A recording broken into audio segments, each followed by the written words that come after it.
Hey everyone, so I just wanted to touch on this leak that's been going around of, what the patch notes are going to be for this upcoming patch. It is a hero rebalance patch. Now, the information we have right now is just who is getting a buff. It doesn't have anything pertaining to what that buff is, so I can't touch on it too much.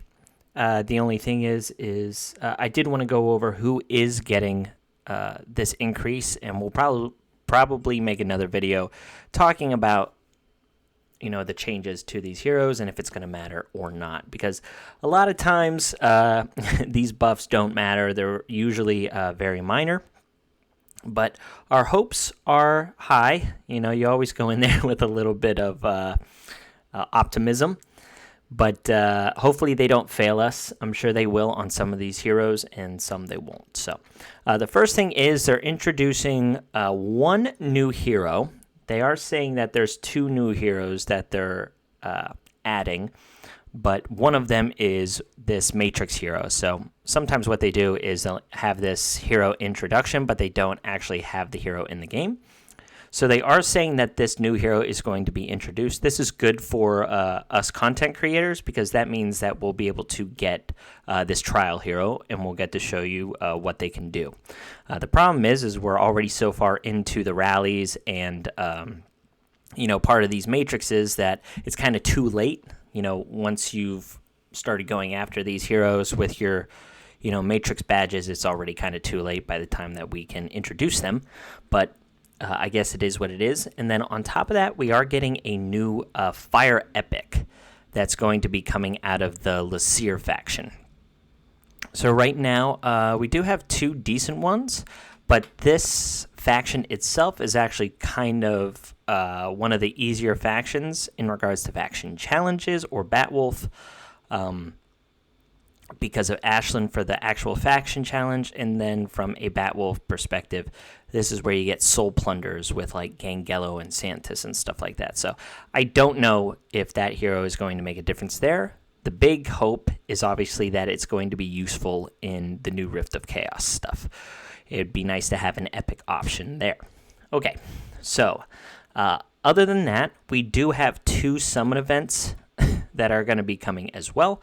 Once this advanced summon banner goes away, what's going to be coming on Thursday will be Rachel, and that's at 400 pity, which I think everyone agrees is way too high. Yeah. So Rachel will be first. She's a very good hero. She's really great in Guild versus Environment. I actually think she's pretty good in Rift of Chaos, Water Dungeon. And she's also really good in Queen of Tides, so it's not a bad banner. And then the week after that is going to be Fianna. So Fianna is going to be another one. This character, I've said before as well that she's kind of underrated. And if you have the books, not many people do, I actually think that she can be kind of good in PvP. And I think she is somewhat viable in Rift of Chaos as well. So she will be on the other banner, along with a 300% up on Vengeful Hassle, but pulling a Light and Dark Legendary is already hard enough. So I don't know if you should go after this per se, just because it's highly unlikely you pull a LD in the first place. And if you do, you still only have a percentage chance to pull Vengeful Hassle. But that is the other banner that will come the week after Rachel, which will be May 25th. Okay? Then, in the limited summons, they actually don't have a new legendary coming out. It's going to be Matson, Ashlyn, and Thor. So Matson is a Titan Icelands character. He's actually not a bad character. He has some pretty cool things going on with Ignite, Vampiric Touch, which is a form of lifesteal. This actually gets around the heal mechanic that the Earth boss has in Rift of Chaos. So he's got potential. The problem with Matson is he's actually a little too squishy, and he dies too quickly in Earth Rift of Chaos. So I don't know what they're going to change with him. He's also one of the people that is getting a buff. But he is going to be one of the limited summon heroes. On top of that, like I said, Ashlyn is another one. Great hero. If you missed the seasonal event, she was a seasonal hero. She is one of the best red, green, blue characters in the entire game. And I think a case can be made that she is the best. And then in Sylvan Woodlands, you have Thor, which was the Magic Pass hero 2 months ago. I actually think he's a pretty underrated character as well. Those are 3 strong characters in my opinion, but it's not a new character, so I don't know if I'd recommend going after that limited summon. They are doing another event. This is, just a boss event, high score kind of thing. It's going to be similar, to past events. I guess you can compare it to something like a guild versus environment boss. I don't know if they were showing. I think they were showing this light boss, and then I think they were showing the dark boss as well. So it's going to be in that form. They'll have their own mechanics, but these events are always nice. It gives you a chance to get like a legendary book or some advanced summon stones. They're always nice to have in the game. So that's nice that that's coming along. And then, as I mentioned, there are some hero buffs. And there is 2 big nerfs, and I say that in quotations because anytime people say nerfs, sometimes it isn't that. But it does look like there is one nerf on one of the heroes. But the heroes that are getting buffs are... So Crazed Urzag is going to be getting a buff. Again, we don't know what these are. But what they're saying is Crazed Urzag is going to get a buff with his whatever it is, whether it's his stats, his damage, a new kit, I don't know. The other hero that is getting a buff is Evelyn Firston, which is definitely needed, but she needs to have some kind of mechanic change, to be honest, to be better. Gavin is also getting a buff. This is kind of nice, in my opinion. He has potential in the Earth Rift of Chaos boss because he does counterattacks, and that's when you get most of your damage out of the Earth boss on Rift of Chaos. So hopefully they do something pretty cool with Gavin. I've got some hope there as I have him. The other thing is they are buffing Thor as well. I don't know what they're going to do with Thor because I think Thor is pretty good. So I don't know what his buff's going to be. They've buffed him once or twice before, and it just didn't seem to be enough. So again, I don't know if it's going to be damage or if they're going to change something in his kit.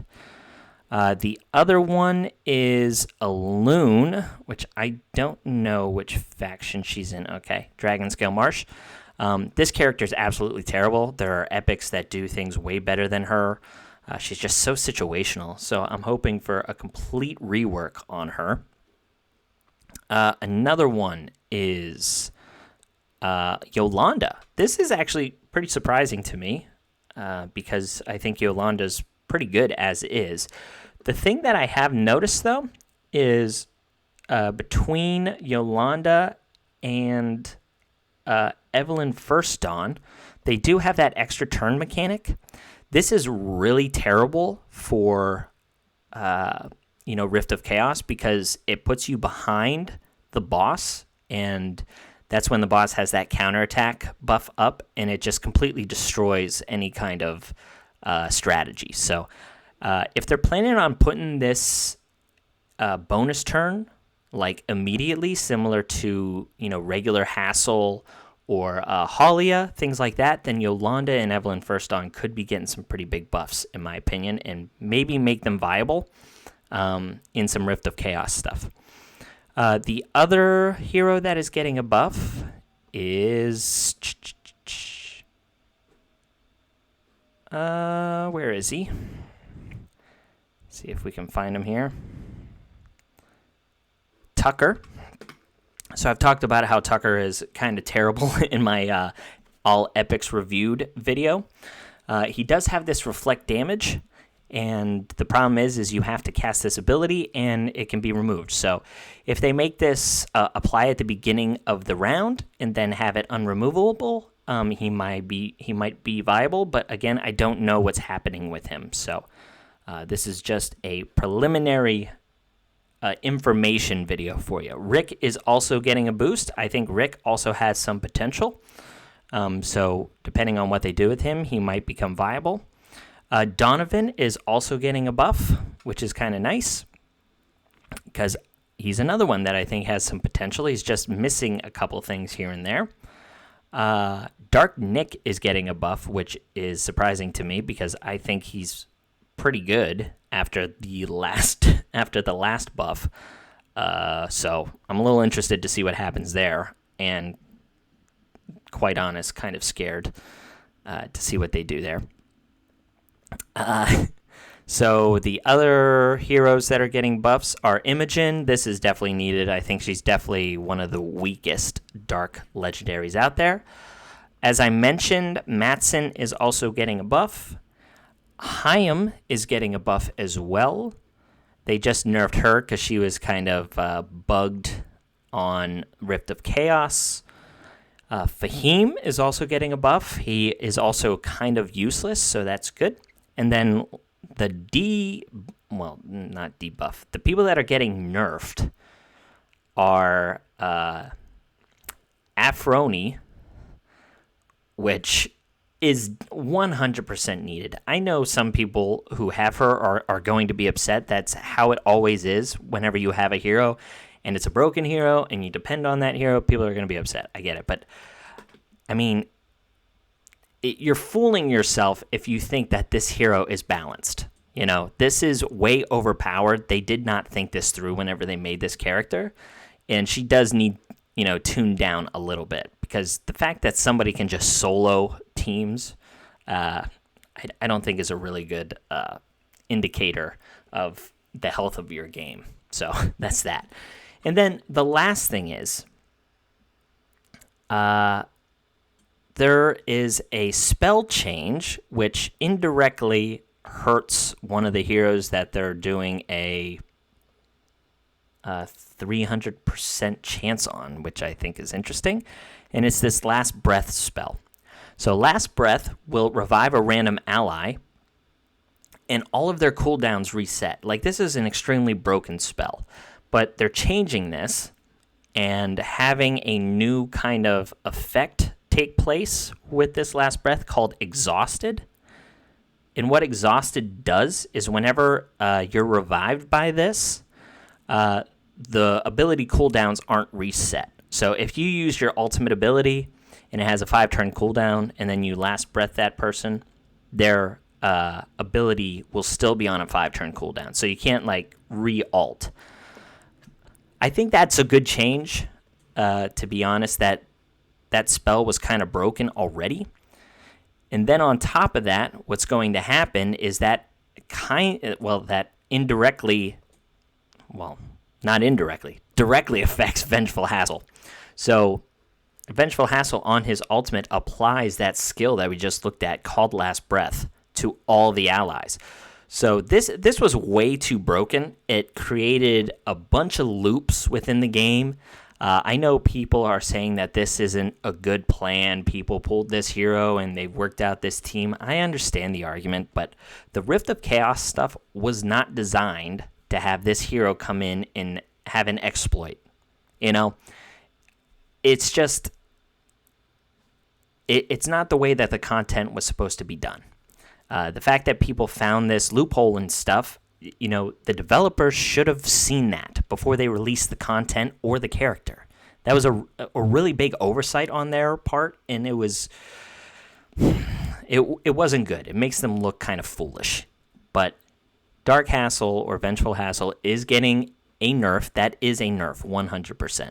It does hurt him in PvP, and it does hurt him in PvE content. So I do think that was needed. It was completely unfair on all fronts. So I think this is a good change. I understand people's frustration if you have Vengeful Hassle. You're able to cheese all of these comps and yada, yada, yada. I get it. But it's the same thing with the Afroni, nerf. Is you have to be fooling yourself if you think that is okay or healthy for the game. So that's all I got. Those are the things that are coming in this upcoming patch. It's pretty exciting stuff. I've got some high hopes for some of those heroes, as a lot of them are kind of useless. So I think they picked some good ones in there. So yeah, I'm pretty excited about it, guys. Let me know your thoughts below, and I'll catch you on the next one. See ya.